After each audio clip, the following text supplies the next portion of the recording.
Alright, so quick little video on the 10th Gen Civic horn upgrade.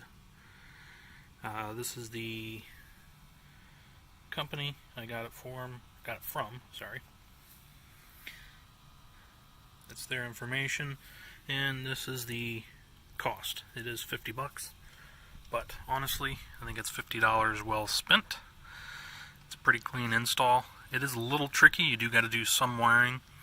I have a ground that comes from here, goes into the back sides of the horn.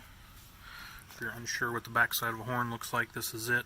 I basically have the grounds attached back here. Take this nut off, put it behind the bracket, tighten the bracket back down. That's how I've done it. And then it's just one wire. Well, there's two wires coming out of the factory harness. The one that is like a seafoam green is your power wire. The other one's a black wire, and it's not used. These horns are grounded separately from the car, where this factory horn was a 2-wire, as you can see.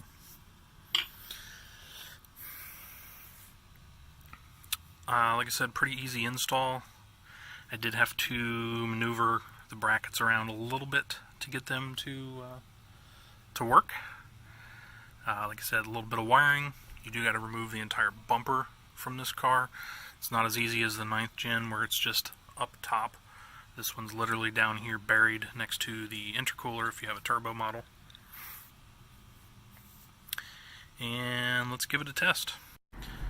Alright, inside the car, windows up, horn test. Sounds much better.